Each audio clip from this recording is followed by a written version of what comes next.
Hi, my name is Kay Spivey. I'm a poet and a writer, and it has been a hot minute since I've done some poetry book recommendations. I think that was one of the earliest videos I did, like in my first year doing poetry tube on YouTube. I recommended some poetry books that I absolutely loved at that point.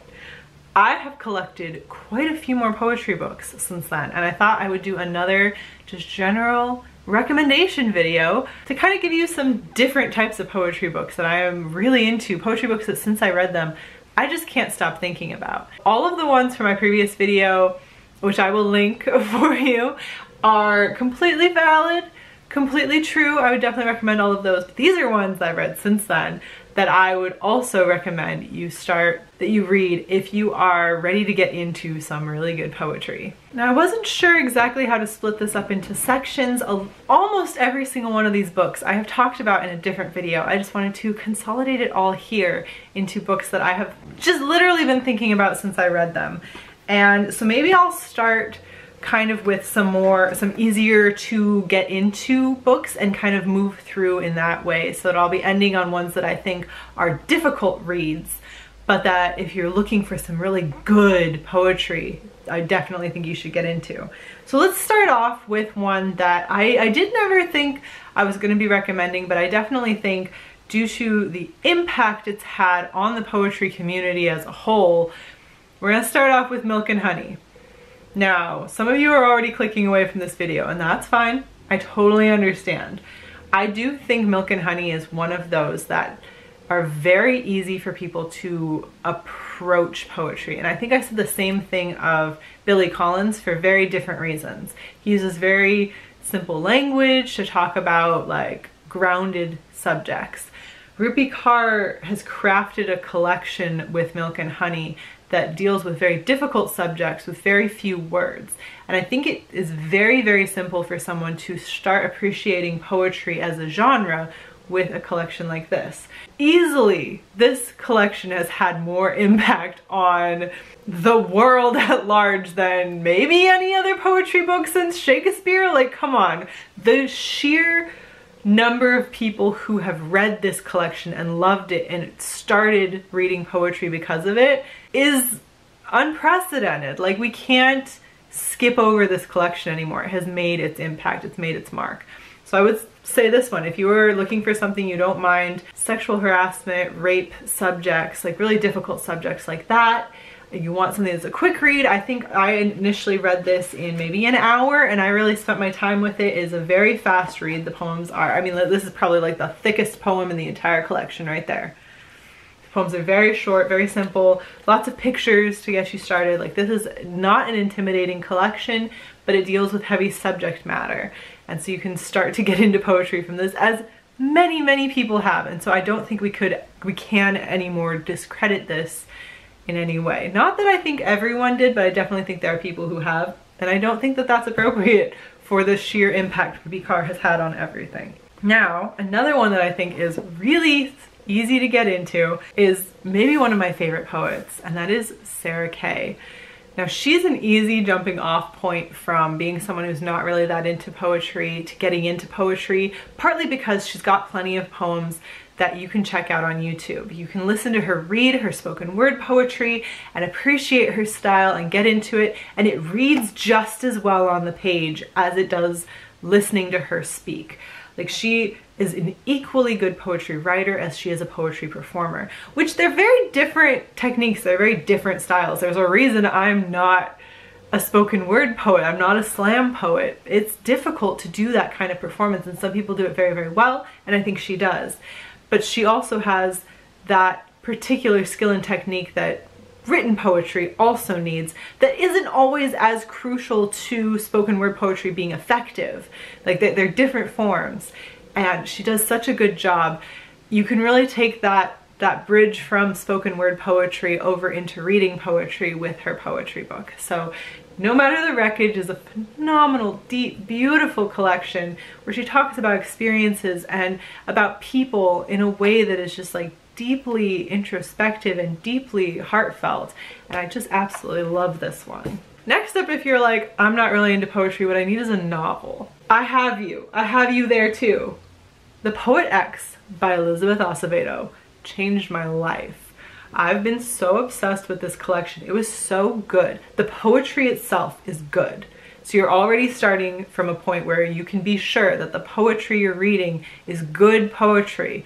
The narrative is deep and interesting. It deals with self-identity. It deals with religion of faith. It deals with body shaming and sexual orientation and just your identity, and dealing with that in the context of being a teenager and having to fight against a lot of systems and stigmas that are just working against you for no reason from like the moment you open your eyes, basically, that like you haven't done anything wrong and yet people are telling you you are wrong, that you yourself are wrong in some way, and working through that in just a beautiful way.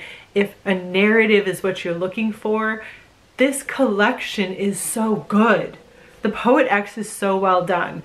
Like truly, truly, I can't recommend this enough. I could gush all day. She's done a phenomenal job. Definitely recommend this one. Now, what you're looking for is something a little bit sexier, or a lot bit sexier. If you're maybe like, what I really want is to read about people liking other people a lot in kind of a sexy manner. I have recently enjoyed Post-Colonial Love Poem by Natalie Diaz. And if you're looking for something just a little bit more towards sexy, this is really good. It's really well written. It's from a native perspective, a lesbian perspective, and is really good. I really enjoyed it very much. And at the same time, it is more of a political poetry book. It is something where you're not just getting like a surface level sexy book, you're getting a lot of content as well. So definitely recommend this one too. You're gonna get a lot of content with this one and a lot to think about while still having some of that more thrilling part that I think some people like to approach poetry with, a little bit more of that kind of sexy love vibe going on. Another thing that poetry has done really well for a long time, but that is very much been the most popular style, especially like people have really resonated really well with, is really deeply political poetry. And now all three of these collections that I'm going to hold up here are poetry books that I came into during a time when these were very relevant. Speaking of 2016 to 2020, very difficult political times, very charged political times that were sort of culminations of things that have been going on for a very long time. And so I want to recommend three collections in that like very politically charged category that I think are stunning collections that are just honestly, you're gonna think about the world differently when you read these. And they're so well written. Collections that are going to be taught in schools for a long time, I'm convinced. Like, they're just too good. They're too well written. They're too charged with that first-hand account blood. So incredible. And I know I've gushed about these ones before, but we'll start off with If They Come For Us. By the way, one of the most gorgeous covers I own. I love it so much. By Fatima Asgar. This one talks about her experience being Pakistani and being Muslim and being a woman and growing up in America, the specific tensions through the Trump era, a lot about her culture and this disconnect from it and this disconnect from other parts of society, and she weaves it all so well. And it's so I couldn't put this collection down when I started reading it. Like, it's a bit heavier, and she does really interesting things with the poetry as well. Here's a really interesting one. I don't know that you're gonna be able to see because there's lighter wording underneath all of this, but so this one's called Script for Child Services, a Floor Plan.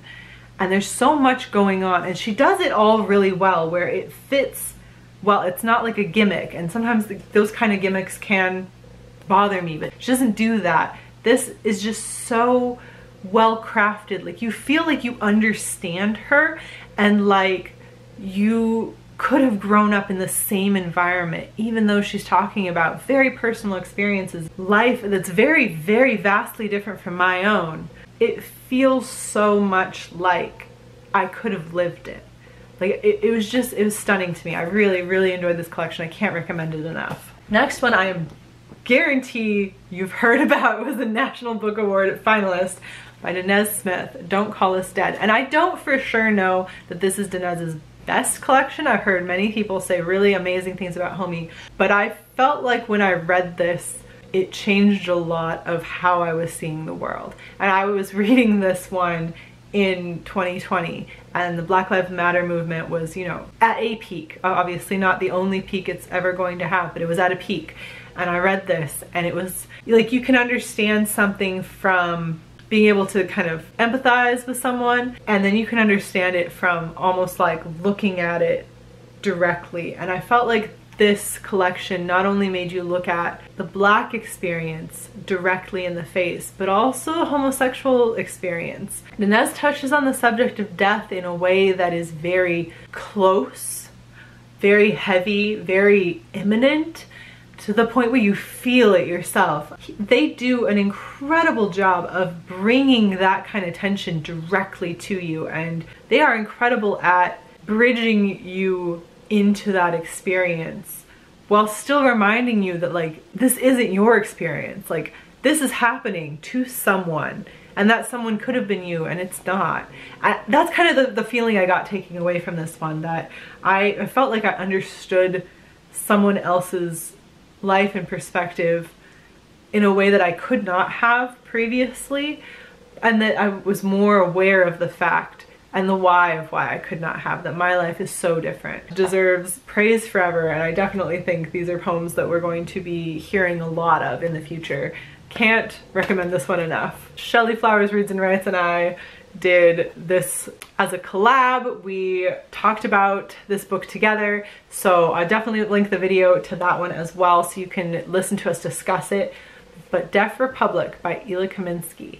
And I do think now the invasion of Ukraine, I think this is yet another reason to pick this up and to experience it. So this is written by a deaf writer talking about political unrest in an occupied territory from a very personal perspective. It's written like a play. You get to know the cast of characters and then watch what becomes of each of them. I've never read another collection quite like this, where it is absolutely set up like a play, but that the poetry also stands out, and that is so, so powerful and impactful. And I have so many notes written in this one because we were doing the live discussion of it. At the trial of God, we will ask, why did you allow this? And the answer will be an echo. Why did you allow this? I mean, that's the kind of stuff you can look forward to. And I can't recommend it enough, not only because the perspective is different, the writing style is so different from any other poetry book I've read, but because understanding what life is like, you know, in an occupied territory, in a time of war, in a time of crisis, and what resistance actually looks like on the ground, and what looking at it from an outside perspective also looks like, that is all dealt with in a way that, from, you know, sitting here in America, we're not going to be able to access that the same way. Like, sitting here as a white person in America, I'm not able to access those emotions the same way without a collection like this, like bringing me over there and making me understand. Like, my life experience is so different from Ila's. This collection really like takes you to another place, and it is absolutely incredible, and the praise for this has always been high. I will link, the Poets Corner did a fantastic review as well, and I will link that one as well below so that you can enjoy that. But again, anything that's been said about this, I can second, third, anything. It is a phenomenal collection. Now I want to move on to some that are not political, I don't think, but I'm not recommending them for their political qualities. I want to talk about two poetry collections that I think when I read them, I was like, oh, that's what poetry is. That's what poetry can do. All the rest of us have not unlocked the God tier yet. But these poets have unlocked the God tier, and their poems are doing more. They're doing so much more than what my poetry is doing, or that anyone else's poetry is doing with language alone, with words and what words can do on a page. They're a different level. They're a different level. And someday may we all unlock that God tier too, so we can understand it. But they already have, and so if you want some just flat out phenomenal collections, Tea House of the Almighty by Patricia Smith. I don't think I've read words on a page done so well. The voice, fantastic. The rhythm, the flow, it was so good.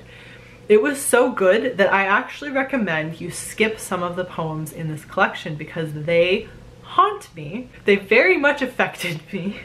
One of them is about the death of a child in a violent manner that is so vivid, so well written, so vivid. I don't recommend that you read it. It was too much. And another one is about someone who was crippled, also violent. I would recommend you skip them because it's too well written and it still haunts me. But everything else, the best. There's like a journalistic aspect, we'll say. I can't necessarily tell you not to read them, but Creatively Loved and Her Other Name still haunt me. They're very, very intense. And if you want to read the collection and enjoy it and not be just like really haunted by some horrifying images, those two skip and enjoy the rest of them. But truly God tier writing. I can't explain to you how good this is. I've talked about it in other videos. This is a fantastic collection and you should read it if you are ready, if you are emotionally ready for all that language can give you. Tea House of the Almighty. Now the other one, and I am really unsure if I'm pronouncing the poet's name correctly. Absolutely correct me in the comments down below. I believe it's Theophilus Queck. It's Moving House. This was one where you can't just read through this collection. It is written too well, too tightly, too masterfully. You really have to sit and enjoy how the poem is written and what the poem is saying. I wanted to read it because the poet is Singaporean, I believe, or from Singapore? The poet's Singaporean. I hadn't read a collection by someone from Singapore, but that's where my husband's family is from, so I was interested. Oh my, this is very well written, very good, very much not a collection that you just read through in the afternoon to enjoy a collection of poetry. Very much something you need to sit and really take in all that they're doing. And I think that could be very, very intimidating in terms of like poetry books someone wants to pick up, which is why I've recommended ones that I think are ones you can consume easily and enjoy easily. And I don't think that this, but I think if you're ready for that God tier and you're ready to like really sit with a poem and really get into like how well someone can write, Moving House really was that for me. It really was one of the first books, because at the time I read this, I'd been consuming a lot of poetry books. I think I did this in my how many poetry books can I read in a day or something video, and this one was really like, wait a second, that's not how this book was meant to be read. This book has more to it than that. This book is really quite good. Yes, very much recommend this. If you are ready for the next level, if you are like, I thought poetry could be more, it can, and it has, and they've got you here. Those are my recommendations for you. Poetry books that, since my last video, I just deeply recommend. That if you are getting into poetry for the first time, if you've started getting into poetry, if you're looking for different kinds of poems, these ones were so good. And I know most of them have been like highly recommended in the poetry scene. And it's for a damn good reason. They're all masterful in their own way. They've all done something very well. Each of these poets has really perfected what they're trying to do with poetry.